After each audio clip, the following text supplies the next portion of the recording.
ஆண்டவருடைய ஃபேவர் உங்களுக்கு இருக்கும்னா எத்தனை தடைகள் வந்தாலும், அது எந்த காரியமானாலும் சரி, அது இம்மைக்குரிய காரியமானாலும் சரி, மறுமைக்குரிய காரியமானாலும் சரி, எத்தனை தடைகள் வந்தாலும் அந்த காரியம் கைகூடி வரும். தீர்க்க தரிசனமாய் கர்த்தருடைய ஆவியானவர் தருகிற வார்த்தை இதுதான். உனக்கு பரலோக ஒத்தாசை இருக்குமானால், நீ நினைக்கிற, நீ பிரயாசப்படுகிற காரியங்கள் எல்லாம் நிச்சயம் கைகூடி வரும்.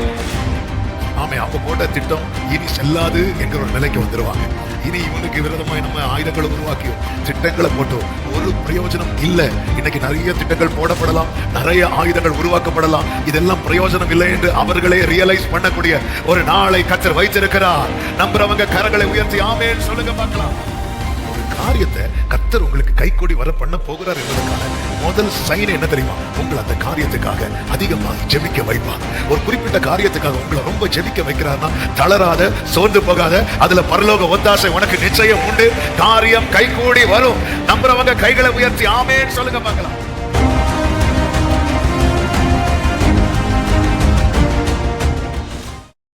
நெகேமியா தீர்க்கதரிசன புஸ்தகம், நெகேமியாவின் புஸ்தகம் அதனுடைய 6வது அதிகாரம்.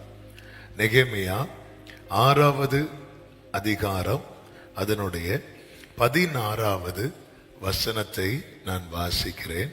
நெகேமியா 6வது அதிகாரம் 16வது வசனம். எல்லாரும் எடுத்தீங்கன்னா எல்லாரும் சேர்ந்தே வாசிக்கலாம்.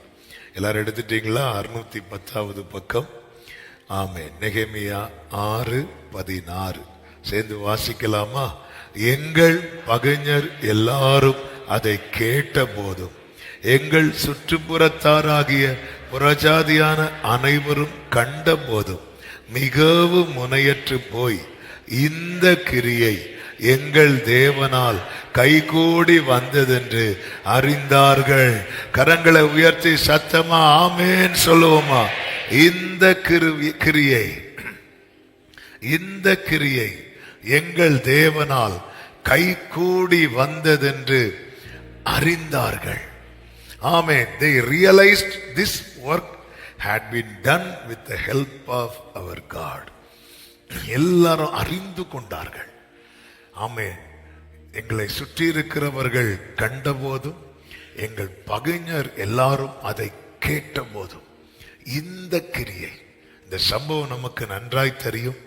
எருசலேமின் அலங்கம் இடிக்கப்பட்டு அதன் வாசல்கள் எல்லாம் அக்கினியால் கொளுத்தப்பட்டு மிகவும் ஒரு பாழடைந்த நிலையில தான் கர்த்தர் கொடுத்த கிருபையின்படியும் திட்டத்தின்படியும் நெகேமியா ஜனங்களை சேர்த்து கொண்டு அலங்கத்தை கெட்ட ஆரம்பிப்பார். அந்த அலங்கம் கெட்ட ஆரம்பித்த நாள் முதல் அது முடிகிறது வரைக்கும் பலவிதமான சன்பலாத், தொபியா போன்றவர்களால பலவிதமான நெருக்கம், போராட்டம், இதெல்லாம் நடக்கிறதுக்கு வாய்ப்பே இல்லை என்கிற சூழ்நிலை. அது நடுவில் அதற்கு முந்தின வசனத்தில் சொல்லப்பட்டிருக்கிறது 52 நாளைக்கு உள்ளே என்று சொல்லும் போது ஒரு காரியம் தெளிவாய் தெரிகிறது. அது டிலே ஆகல, அது அதுக்குள்ளதான் முடிஞ்சிருக்கிறது. கட்டப்பட்டு முடிந்தது என்று சொல்லப்பட்டிருக்கிறது. இதை கேட்ட போது, இதை கண்ட போது எல்லாரும் முனையற்று போயினா என்னன்னு தெரியுமா? அவங்க போட்ட திட்டம் இனி செல்லாது என்கிற ஒரு நிலைக்கு வந்துருவாங்க. இனி இவனுக்கு விரோதமாய் நம்ம ஆயுதங்களை உருவாக்கியோ திட்டங்களை போட்டோ ஒரு பிரயோஜனம் இல்லை. இன்னைக்கு நிறைய திட்டங்கள் போடப்படலாம், நிறைய ஆயுதங்கள் உருவாக்கப்படலாம், இதெல்லாம் பிரயோஜனம் இல்லை என்று அவர்களே ரியலைஸ் பண்ணக்கூடிய ஒரு நாளை கர்த்தர் வைத்திருக்கிறார். நம்புறவங்க கரங்களை உயர்த்தி ஆமென் சொல்லுங்க பார்க்கலாம். இந்த நெகேமியாவுக்கு பகைஞர் எல்லாம் எப்பொழுது அடையாளம் காண ஆரம்பித்தான் தெரியுமா? தெரிய வந்தது தெரியுமா? அவன் அந்த வேலையை செய்ய தொடங்கின போது. ஹல்லேலூயா. அப்ப நம்ம சுற்றி இருக்கிறவங்க இது எல்லாரையும் யார் அறிவார்னா கர்த்தர் அறிவார். கர்த்தர் அறிவார். எனக்காக யாவையும் செய்பவர், செய்து முடிப்பவர். இந்த நெகேமியா செய்த காரியம் நமக்கு தெரியும். தேவ சமூகத்துல இருந்து கர்த்தரை நோக்கி இரக்கத்துக்காய் கெஞ்சினான். ஆண்டவருடைய ஃபேவர் அவன் அதுதான் நம்பணும். நெகேமியா ராஜா அரண்மனையில ராஜாவுக்கு திராட்சரசம் எடுத்து கொடுக்கிறவன். அவன் ஒரு இதுல கமிட்டா இருக்கிறான். அவன் நினைச்சாலும் அலங்கத்துல யோசிக்கவே முடியாது. ஆனா அவன் என்ன பிலீவ் பண்ணான் அப்படின்னா, எனக்கு ஆண்டவருடைய ஃபேவர் இருந்தா இது சக்சஸ் ஆயிரும், இந்த வேலை தோல்வியில முடியாது, இந்த காரியம் எனக்கு வாய்க்கப்படும். ஆண்டவருடைய ஃபேவரை தேடுறான். ஆமென். ஆண்டவருடைய ஃபேவரை தேடுறான். தாவீது சங்கீதம் 57:2-3 சொல்றாரு, எனக்காக யாவையும் செய்து முடிக்க போகிற தேவனாகிய உன்னதமான தேவனை நோக்கி கூப்பிடுவேன். அப்பொழுது அவர் என்ன செய்வாரா? அடுத்த வசனத்தில் சொல்லப்பட்டிருக்கிறது, என்னை விழுங்க பார்க்கிறவன் என்னை நிந்திக்கையில் அவர் பரலோகத்திலிருந்து ஒத்தாசை அனுப்பி என்னை ரட்சிப்பார். ஆமென். தேவன் தமது கிருபையையும் சத்தியத்தையும் அனுப்புவார். கைகளை உயர்த்தி ஒரு ஆமென் சொல்லுங்க பார்க்கலாம். அப்ப எனக்காக யாவையும் செய்து முடிக்க போகிற உன்னதமான தேவனை நோக்கி, அந்த சங்கீதம் 57 நீங்க கவனிச்சீங்கன்னா, அதுக்கு 52வது சங்கீதம் 52 முதல் நீங்க 57 வரை சங்கீத டைட்டில் எல்லாம் பார்த்தீங்கன்னா தெரியும். தாவீது ஒவ்வொரு இடத்துக்கா அடைக்கலத்துக்கு போவாரு. ஆமா, அங்க அவனுக்கு அடைக்கலம் கிடைக்காம போகும். 52வது சங்கீதம் பார்த்தாலும் அப்படிதான் சொல்லப்பட்டிருக்கும். அடைக்கலத்துக்கு எங்க போவார்னா, அபிமெலேக்கின் வீட்டுக்கு போவார். அங்க வந்த செய்தி சவுலுக்கு அறிவிக்கப்பட்டு அங்க இருக்க முடியாம ஓடுவார். அடுத்து 56வது வசனத்துல நீங்க பாத்தீங்கன்னா, அந்த டைட்டில், பெலிஸ்தியர் தாவீதை காத்தூரில் பிடித்த போது தாவீது பாடின சங்கீதம். இப்படி ஒவ்வொரு இடமா ஓடுறாரு, எங்கேயுமே சேஃப் இல்லை அப்படின்னு வரும்போதுதான் 57வது சங்கீதத்தில் ஒரு கெபிக்குள்ள ஓடி போய் உக்காந்து 1வது வசனத்துல சொல்றாரு, விக்கினங்கள் கடந்து போக மட்டும் உமது செட்டைகளின் நிழலிலே வந்து அடைவேன். என்னதின் அர்த்தம்? எனக்கு ஒத்தாசை நிரந்தரமாய் செய்கிறது கர்த்தர் மட்டும்தான். மீது எல்லாரும் கொஞ்சம் நிப்பாங்க, ஒரு பிரச்சனை அவங்களுக்கும் வருதுன்னா விட்டுட்டு போயிடுவாங்க. அப்போ தேவ சமூகத்தில் அந்த செட்டையின் நிழலில் அமர்ந்து கேட்கலாம். செட்டையின் நிழலில் அமர்னா எக்ஸாக்டா எந்த இடத்துல போய் உட்காரணும்? நீங்க இருக்கிற இடம் தான். நீங்க இருக்கிற இடம் தான். நீங்க அப்படி அவரை அடைக்கலமாய் பார்க்கணும். எனக்கு அடைக்கலமான கர்த்தரை உனக்கு தாபரமாக கொண்டாய், ஆகையால் வாதை உன் கூடாரத்தை அணுகாது. அப்ப நீரின் அடைக்கலம் ஆண்டவர், நீங்க தான்ப்பா என் பாதுகாப்பு. அபிமெலேக்கோ காத்து ஊராரோ கிடையாது, அல்லது மற்ற யாரோ கிடையாது. எனக்கு பாதுகாப்பு, எனக்கு அடைக்கலம் சாமுவேலோ யோனத்தானோ சவுலோ கிடையாது. ஆண்டவர் நீங்க தான். ஆண்டவரே உங்க ஒத்தாசை தானப்பா விக்கினங்கள் கடந்து போக மட்டும் உம்முடைய செட்டையின் நிழலிலே. ஆமென். அப்ப ஒத்தாசை, எனக்காக யாவையும் செய்து முடிக்க போகிற தேவனை நோக்கி கூப்பிடுவேன். இரக்கத்துக்காக ஆண்டவருடைய ஃபேவர் உங்களுக்கு இருக்கும்னா, எத்தனை தடைகள் வந்தாலும், அது எந்த காரியமானாலும் சரி, அது இம்மைக்குரிய காரியமானாலும் சரி, மறுமைக்குரிய காரியமானாலும் சரி, எத்தனை தடைகள் வந்தாலும் அந்த காரியம் கைகூடி வரும். தீர்க்க தரிசனமாய் கர்த்தருடைய ஆவியானவர் தருகிற வார்த்தை இதுதான். உனக்கு பரலோக ஒத்தாசை இருக்குமானால், நீ நினைக்கிற, நீ பிரயாசப்படுகிற ஆமென் காரியங்கள் எல்லாம் நிச்சயம் கைகூடி வரும். தானியேல் 4:35 சொல்லப்பட்டிருக்கிறது. ஆமென். புத்தி தெளிந்த நேபுகாத்நேச்சர் சொல்லுகிறார், பூமியின் குடிகள் எல்லாம் ஒன்றுமில்லை என்று எண்ணப்படுகிறார்கள். அவர் தமது சித்தத்தின்படியே வானத்தின் சேனையையும் பூமியின் குடிகளையும் நடத்துகிறார். வானத்தின் சேனையும் கர்த்தர் எப்படிதான் நடத்துகிறார் தெரியுமா? தமது சித்தத்தின்படி. வானத்தின் சேனையே சித்தத்தின்படி நடத்துகிற தேவனுக்கு பூமியின் குடிகளை நடத்த தெரியாதா? அடுத்த வார்த்தையை பாருங்கள். அவருடைய கையை தடுத்து அவரை நோக்கி என்ன செய்கிறீர் என்று சொல்லத்தக்கவன் ஒருவனும் இல்லை. அதன் அர்த்தம் என்ன? ஆண்டவருடைய ஒத்தாசை இருக்கும்னா அந்த காரியத்துல நம்முடைய கை மட்டும் வேலை செய்யாது, அவருடைய கையும் வேலை செய்யும். ஆமே, சன்பலாத்தும் தோபியாவும் ஒருவேளை நெகேமியா கையை தடுக்க முடியலாம், ஆனா நெகேமியாவுக்கு உதவியா இருக்கிற கர்த்தரின் கையை தடுக்க முடியாது. எனவே ஒரு தேவ பிள்ளை இதுலதான் நம்ம பல நேரத்தில் இவங்க தடுத்துருவாங்க, இதுக்கு மேல நம்மள முன்னேற விட மாட்டாங்க. இன்னைக்கு நிறைய இடத்துல மனுஷரை இப்படி பெரிய பர்வதமாய் வைத்திருக்கிறோம். ஒரு தேவ பிள்ளைக்கு பரலோக ஒத்தாசை இருக்கும்னா அந்த தேவ பிள்ளை தைரியமாய் சொல்லுவான், ஏ பெரிய பர்வதமே நீ எம்மாத்திரம் செருபாபேலுக்கு முன்பதாக சமபூமியாவாய். எத்தனை எதிர்ப்புகள் தடைகள் வந்தாலும் ஒரு தேவ பிள்ளை அறிந்து கொள்ள வேண்டும், உலகத்தில் இருப்பவனிலும் எந்த சன்பலாத்து தோபியாவை பார்க்கிலும் என்னோடு இருக்கிறவர் பெரியவர். கர்த்தருக்கு மகிமை உண்டாவதாக. 14வது வசனத்துல 6:14 என் தேவனே, தோபியாவும் சன்பலாத்தும் செய்த இந்த செய்கைகளுக்கு தக்கதாய் நீர் அவர்களையும் நவதியாள் என்னும் தீர்க்கதரிசியானவளையும், அடுத்த வார்த்தை பாருங்க, எனக்கு பயம் உண்டாக்க பார்த்த மற்ற தீர்க்கதரிசிகளையும் நினைத்தருள். அப்போ கடைசியில சன்பலாத்து தோபியா மட்டும் வரல தடையா, சில தீர்க்கதரிசிகளும் வந்து நிற்பாங்க. அவ்வளவுதான். இதுல இந்த வீடு வேலை நீ ஆரம்பிச்சு 3வது நாள் அவுட்டு அப்படிமாங்க, அதோட முடிஞ்சு. பயம் உண்டாக. ஏன்னா நமக்கு இந்த சத்ரு நம்மளை ஏதாச்சும் சொன்னா நமக்கு பயம் வராது. யாராவது வந்து ஆண்டவர் இப்படி சொல்றாரு, அவ்வளவுதான் உனக்காது. நீ 4வது என்ன ஏதோ ஒரு பாம்பு சொல்லுவாங்களே, 8 அடியா பாம்பு கடிச்சு 8 அடி எடுத்து வச்சா ஆளு அவுட்டு. அது ஆனா பாம்பு கடிச்சாலும் 8 அடி எடுத்து வச்சுக்கலாம். ஆனா சிலர் கடிச்சா 3 அடி கூட எடுத்து வைக்க முடியாது. நெகேமியாவை யாரெல்லாம் பயமுறுத்துறாங்க பாத்தீங்களா? ஆமென், ஹல்லேலூயா. அப்படி ஆண்டவர் நினைத்தருளும் என்றான். அடுத்த வார்த்தை கட்டி முடிந்தது. ஒரு ஆமென் சொல்லுங்க பார்க்கலாம். நினைத்தருளும் என்றான். நீங்க நினைச்சுக்கோங்க. அடுத்த வார்த்தை அலங்கம் கட்டி முடிக்கப்பட்டது.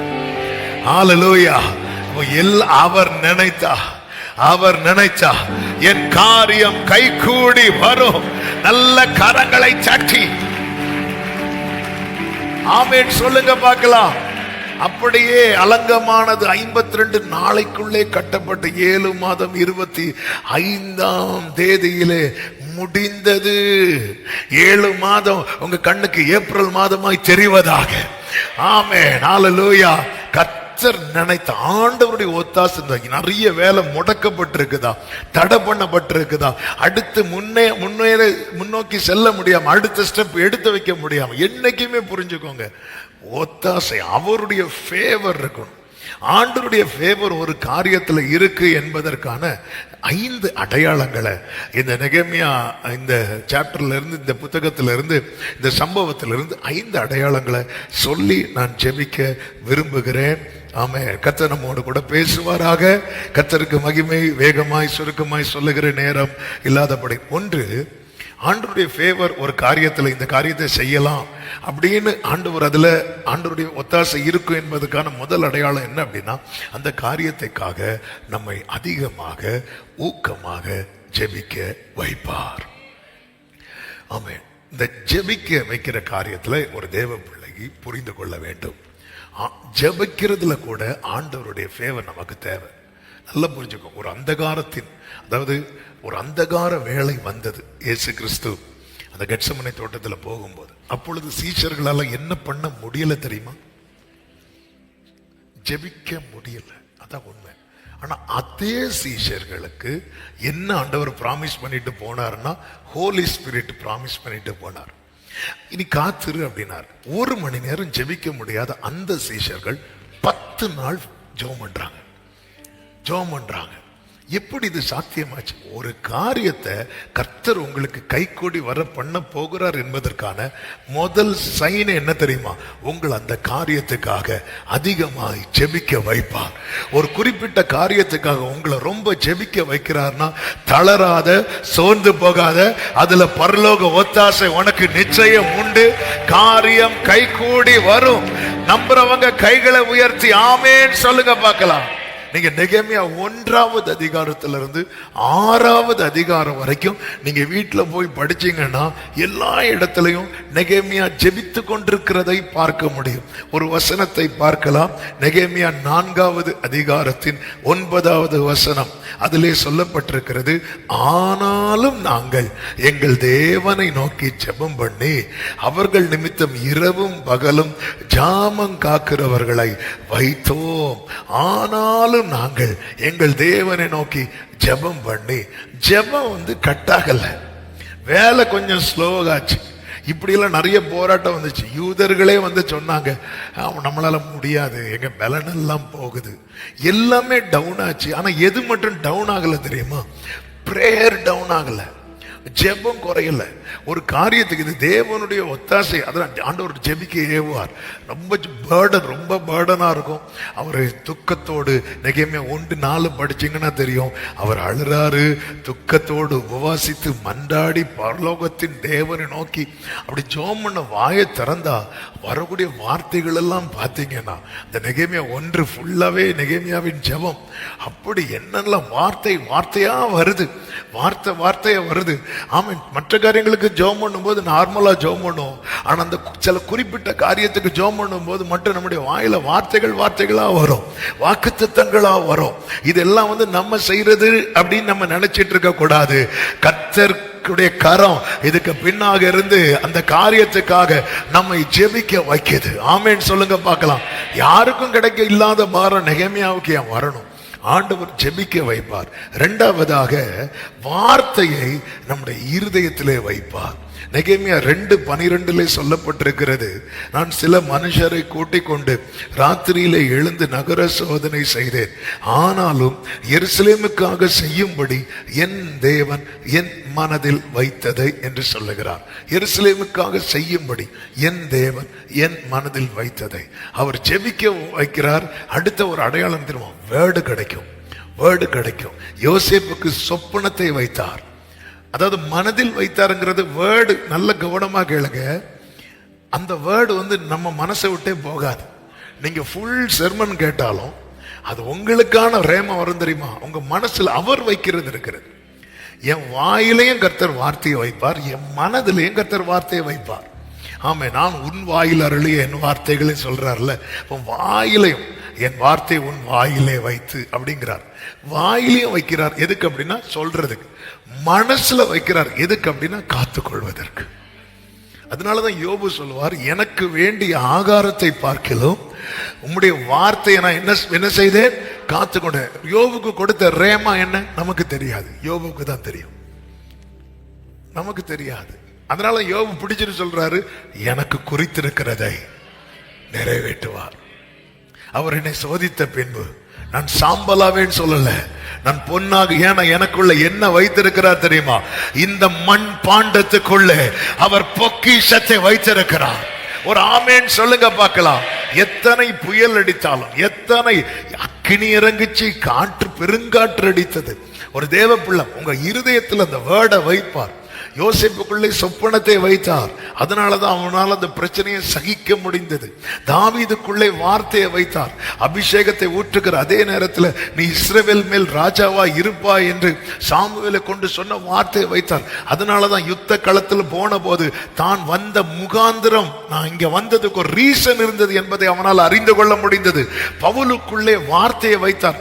அதனாலதான் எல்லாரும் நம்பிக்கையற்று அந்த கப்பர் சேதம் உண்டானதை யூரோக்களித்தான் அடித்து எல்லாம் நம்பிக்கையற்று எல்லாம் போச்சு நினைக்கிற கூட்டத்தில் அவனால திடமாய் நிற்க முடிந்தது. யோபுவுக்குள்ளே வார்த்தையை வைத்தார். அவனால நம்பிக்கையோடு காத்திருக்க முடிந்தது. ஒரு காரியத்தில் கர்த்தருடைய கரம் நிச்சயமா உங்களுக்கு ஒத்தாசையா இருக்கும் என்பதின் அடையாளம் என்ன தெரியுமா? ஒரு பக்கம் உங்களை ஜெபிக்க வைப்பார், இன்னொரு பக்கம் அந்த காரியத்தை குறித்ததான தேவ திட்டத்தை அல்லது தேவனுடைய தரிசனத்தை அல்லது தேவனுடைய வார்த்தையை உங்க மனசுல வச்சிருப்பார், உங்க மனசுல வைப்பார். ஒரு ஆமேன் சத்தமாய் சொல்லுங்க பார்க்கலாம். ஹல்லேலூயா. எனவேதான் அந்த நான் காத்திருக்கிறேன் யாராவது சொன்னாங்கன்னா முதல்ல அவங்க கிட்ட கேட்கிற கேள்வியை வேர்டு இருக்கா அப்படின்னு கேட்பேன். கர்த்தர் வார்த்தையை தந்திருக்கிறாரா? சில சொல்லுவாங்க, ஆமா பாஸ்டர், அந்த வார்த்தையை அவர் மனதில் வைக்கிறார். என் மனதில் தேவன் வைத்ததை. தேவன் வைத்தது சகிக்க முடியுங்க, சகிக்க முடியும். யோபுவால சகிக்க முடியும், யோசேப்பால சகிக்க முடிந்தது. புரிந்து கொள்ள முடியும். ஒவ்வொரு யுத்தம் வரும்போது, பிரச்சனை வரும்போது, நான் வந்ததுக்கு ஒரு முகாந்திரம் உண்டு.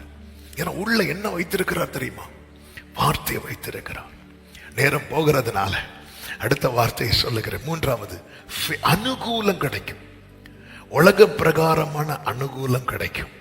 நெகேமியா 2:8 சொல்லப்பட்டிருக்கிறது, என் தேவனுடைய தயவுள்ள கரம் என் மேல் இருந்தபடியால் ராஜா அவைகளை எனக்கு கட்டளையிட்டார். இதை இப்படி சொல்லும்படி விரும்புகிறேன். எல்லாமே அனுகூலமா இருக்காது, ஆனால் ஏதோ ஒரு அனுகூல கதவு நமக்கு திறக்கப்பட்டிருக்கும்.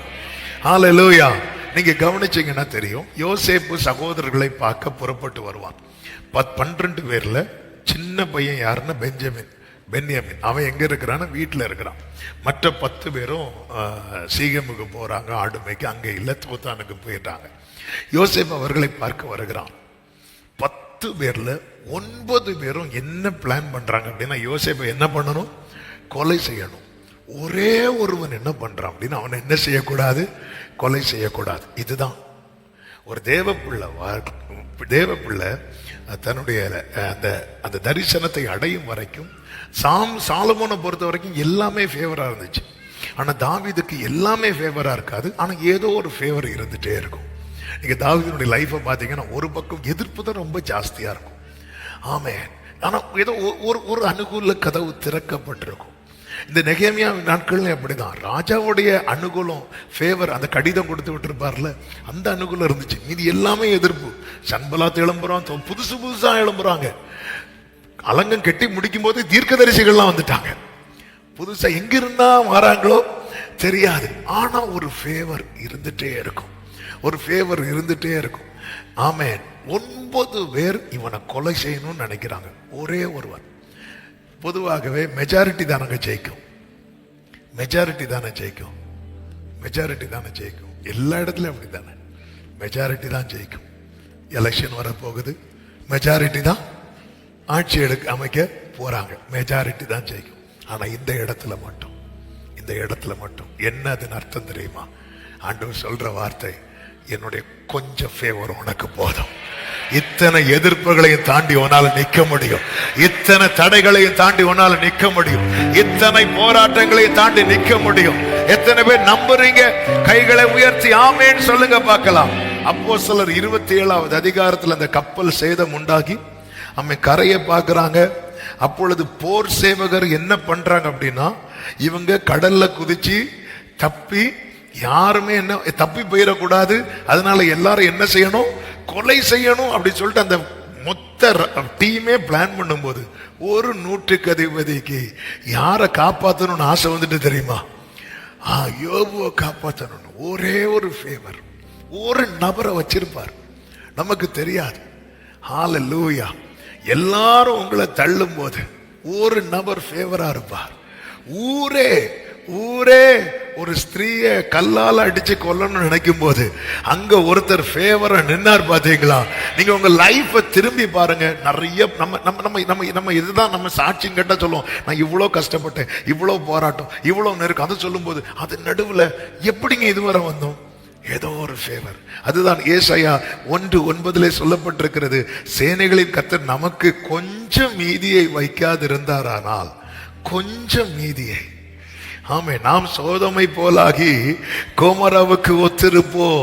எஸ்ரா 9:8 சொல்லப்பட்டிருக்கிறது, எங்கள் அடிமைத்தனத்திலே எங்களுக்கு கொஞ்சம் உயிர் கொடுக்கவும் அவராலே கொஞ்ச நேரமாவது கிருபை கிடைத்தது.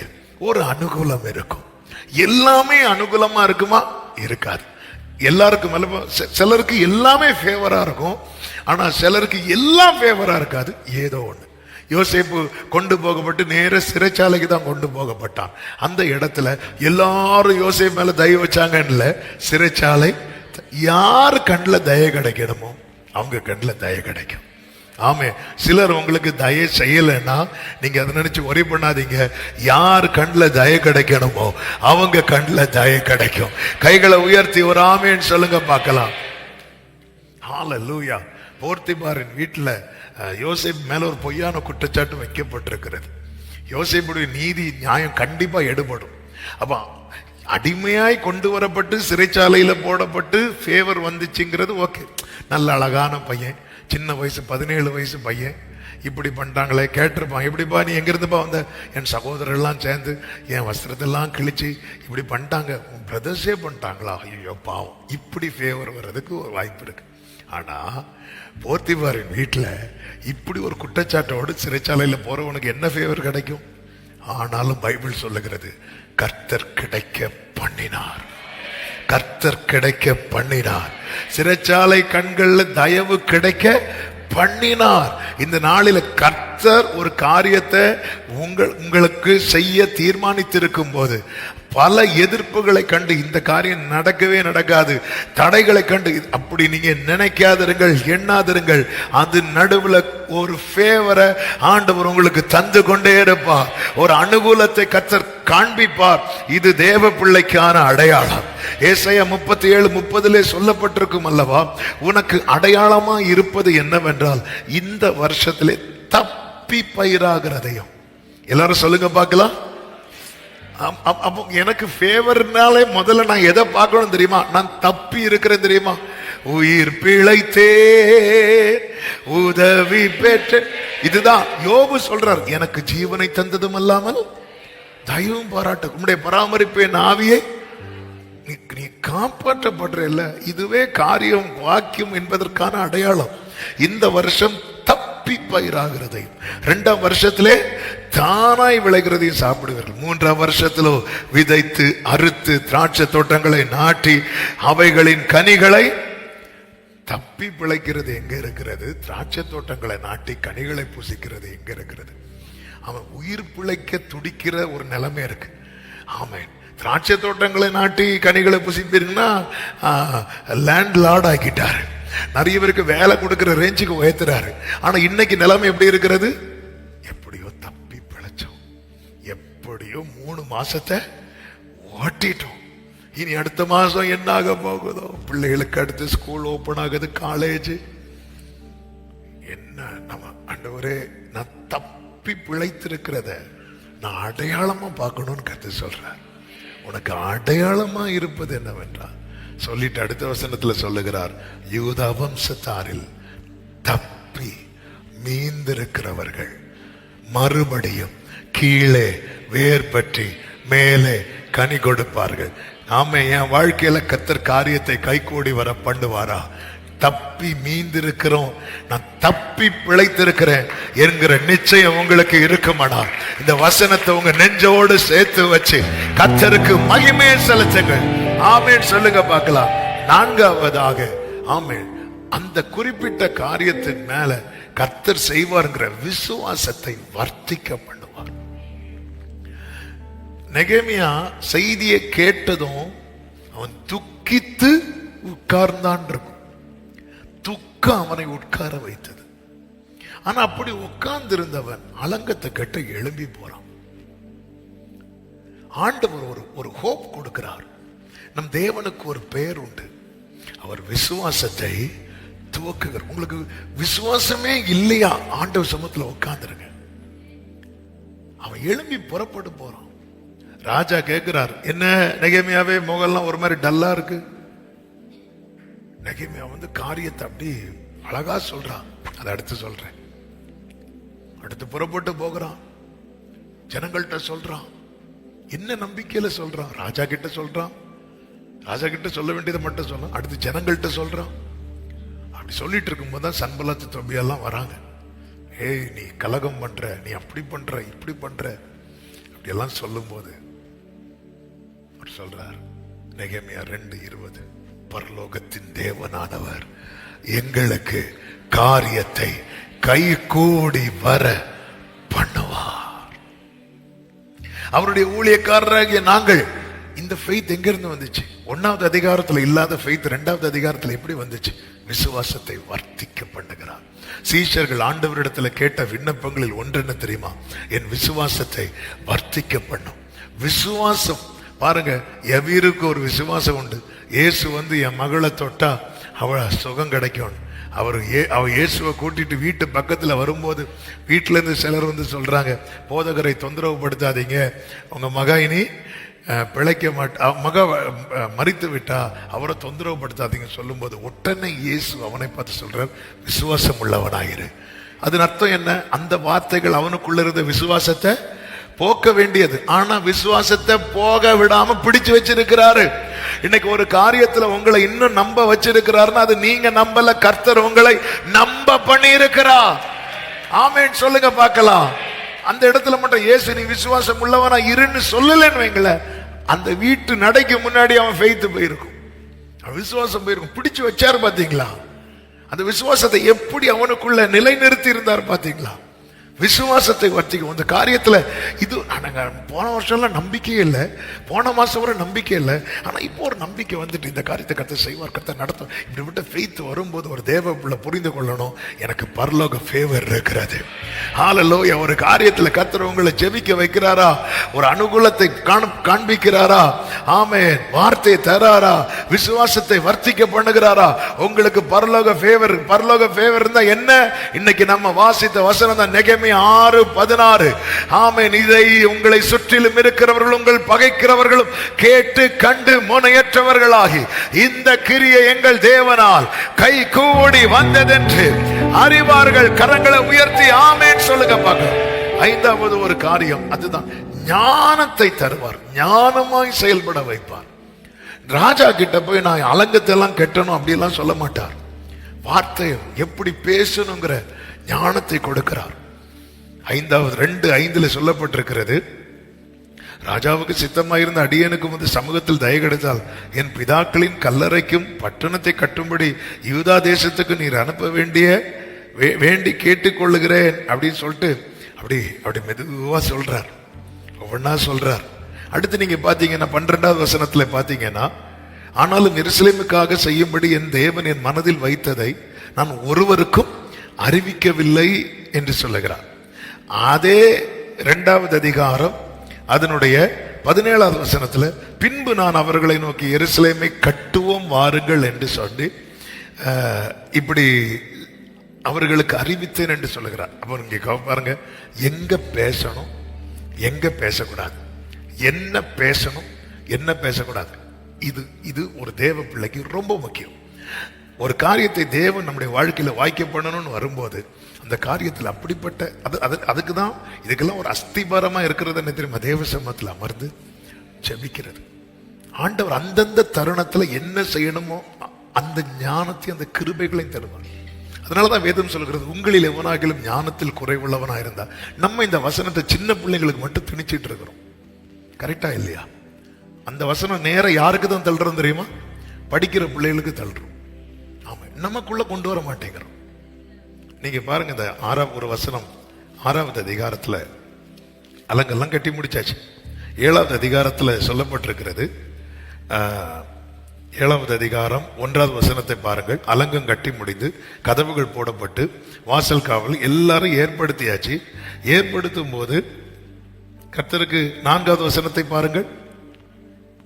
பட்டணம் விஸ்தாரமா பெரிதுமா இருந்த, அதற்குள்ளே ஜனங்கள் கொஞ்சமா இருந்தாலும் வீடுகள் கட்டப்படவில்லை. இனி எல்லாத்தையும் ப்ராப்பரா ஒழுங்கு பண்ணணும். இனி 5வது வசனத்தை பாருங்கள். அப்பொழுது வம்ச அட்டவணைகளை பார்க்கிறதற்கு நான் பிரபுக்களையும் அதிகாரிகளையும் ஜனங்களையும் கூடி வர செய்ய என் தேவன் என் மனதில் ஒரு எண்ணத்தை உண்டாக்கினார். ஆமென். இப்போ அடுத்து என்ன செய்யணும் அப்படின்னு நிற்கும் போது ஆண்டவர் அவன் மனசுல இன்னொரு எண்ணத்தை கொடுக்கிறார்.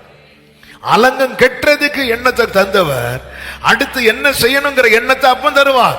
இன்னைக்கு ஒரு காரியத்தை தந்து உங்களை நடத்துகிறவர் அந்த காரியம் முடியும் போது அடுத்து என்ன செய்யணுங்கிறத அப்பொழுது உங்களுக்கு தருவார். ஒரு ஆமீன் சொல்லுங்க பார்க்கலாம்.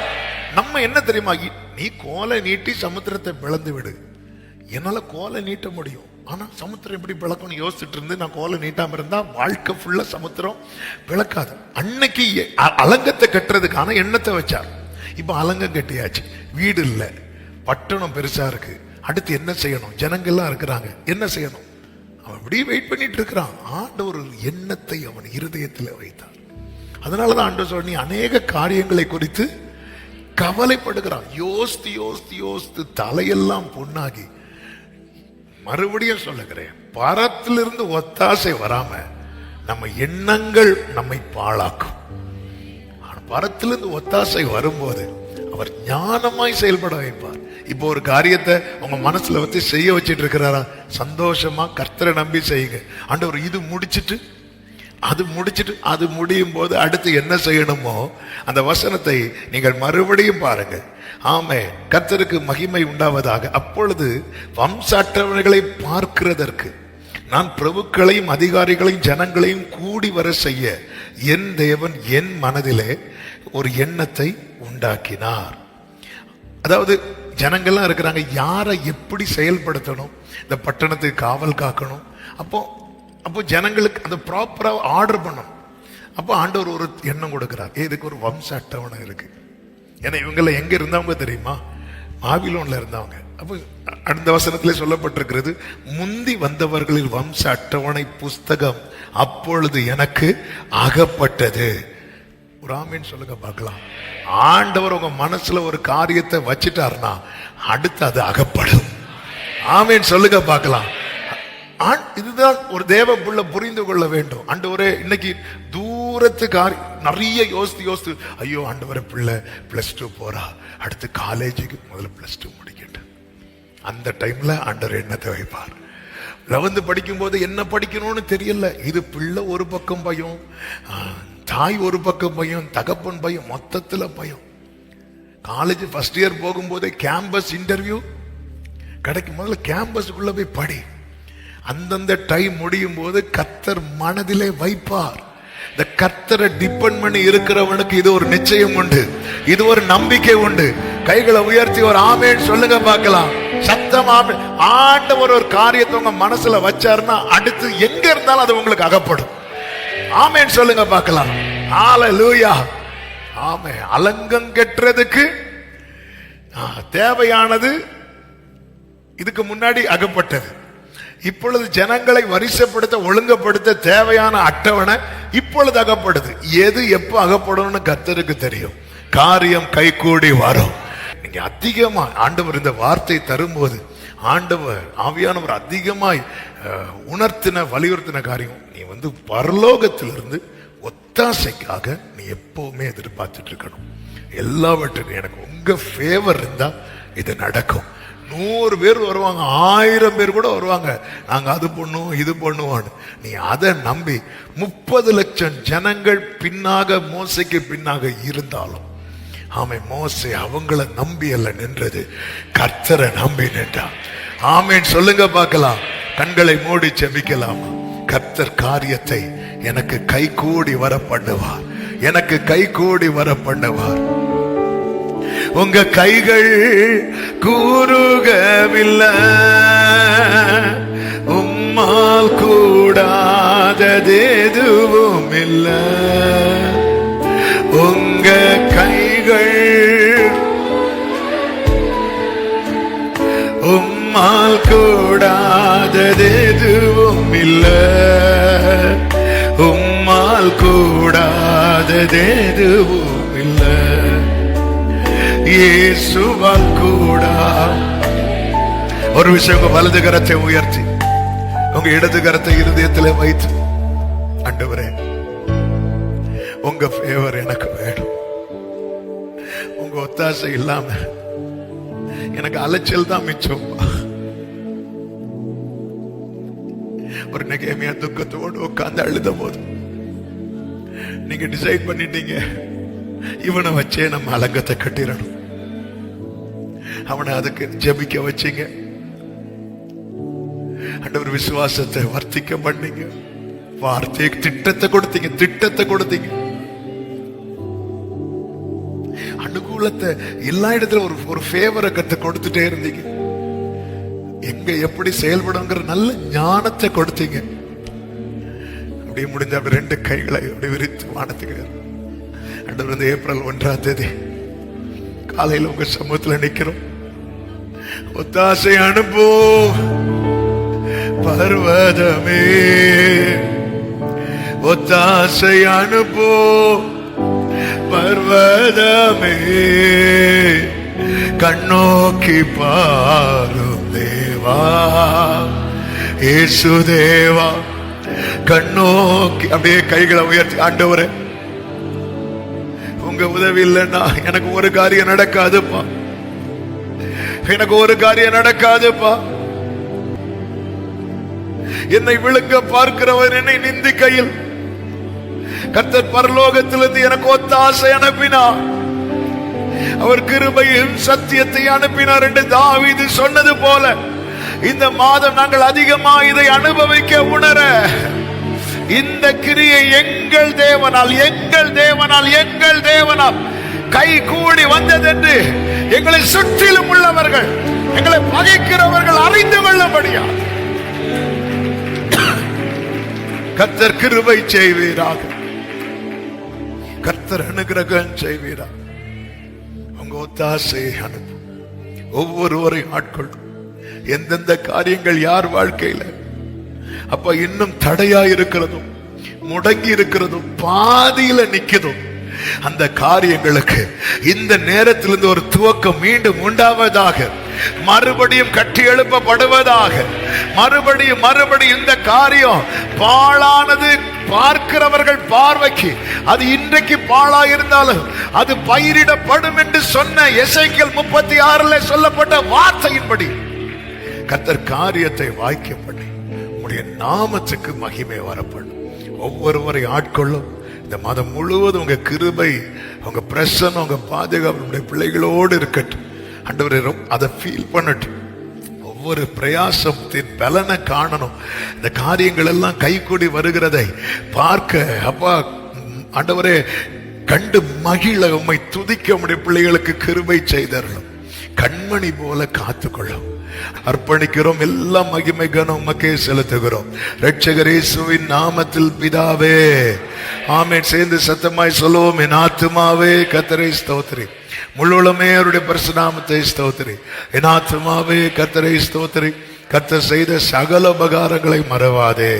ஆமென். நம்முடைய கர்த்தராகிய இயேசு கிறிஸ்துவின் கிருபையும் பிதாவாகிய தேவனுடைய அன்பும் பரிசுத்த ஆவியானவருடைய ஐக்கியமும் சிநேகமும் பாதுகாவலும் நம் அனைவரோடும் எல்லா பரிசுத்தவான்களோடு கூட கர்த்தருடைய வருகை மட்டும் தங்கி இருப்பதாக. ஆமென். ஹல்லேலூயா. God bless you. கர்த்தர் உங்களை ஆசீர்வதிப்பாராக. ஆமென்.